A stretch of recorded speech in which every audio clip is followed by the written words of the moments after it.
Hindi lang isa, hindi lang dalawa, kundi 3 procedure po ang pinagdaanan ni Chewy at masasabi ko lang sa'yo, nak, anak ka talaga ni Mami Siyang. Pero ang tanong ng sambayan ng Pilipino, safe ba magkaroon ng 3 procedure sabay-sabay?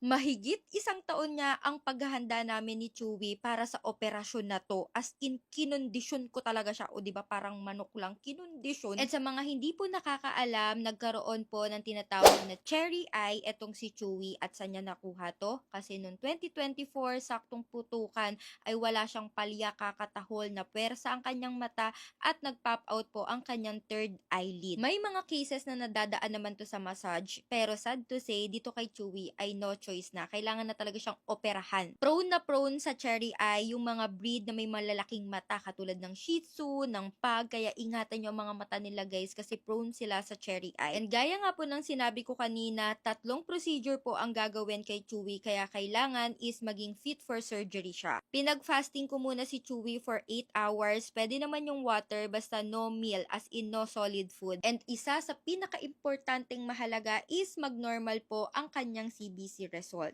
At dahil nga pinaghandaan namin to ng mahigit 1 taon, ay siguradong sigurado talaga kung normal siya. At nung lumabas na nga po ang kanyang CBC result, yes, normal po siya. Kasama din pala sa test na ginawa sa kanya is yung heartworm test, and yes, negative naman po si Chewy doon. Ngayon ay nararamdaman ata ni Chewy na tatanggalin na ang kanyang lato-lato, kaya for the one last time ay talaga namang hinimod-himod pa po niya ang kanyang lato-lato. Based sa observation ko, nagkaroon naman ng normal na buhay tong si Chewy kahit na may cherry eye siya. Nakakapaglaro, good appetite, playful. Pero syempre dahil parang may kulitiw na nakalitaw dyan sa mata niya, ay meron ding discomfort, kaya talaga we decided na hindi pwedeng hindi siya ipa-opera. Dito sa part na to ay tinurukan na siya ng gas anesthesia, and yes, dahan-dahan ay mawawala na po siya ng malay at masesedate na po siya. Ito yung part na parang hindi ko kaya talagang titigan. Alam nyo yung pakiramdam dito, parang ganito siguro yung nangyayari kapag mini-mercy killing yung ating mga dogs and cats or ibang animals.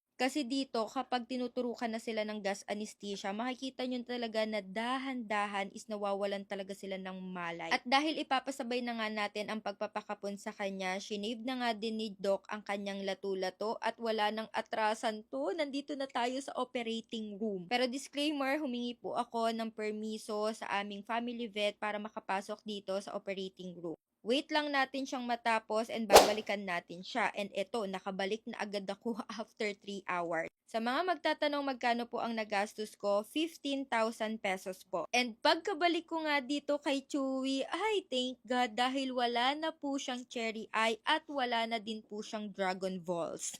So ang 3 procedure na ginawa po kay Chewy is yung cherry eye repair, pagpapakapon sa kanya, at yung dental prophylaxis or yung teeth cleaning niya or pagpapalinis ng ngipin. Sa mga magtatanong, Mami Siyang, grabe ka, ba't pinagsabay-sabay mo? Safe ba yan? Abay, oo, gagawin ko ba yan kung hindi safe? To be honest, mas safe pa nga na sabay-sabay yung procedure na ganito kasi light lang naman to, kumbaga minor surgery lang naman yung ginawa kay Chewy. Kasi ibig sabihin, isang beses lang siyang isesedate. Kasi ang sedation sa mga dogs ay may side effect din yan sa kidney nila ha. Kaya today, I'm so blessed, I'm so thankful, I'm so grateful na finally ay tapos na po ang operasyon ni Chewy Boy.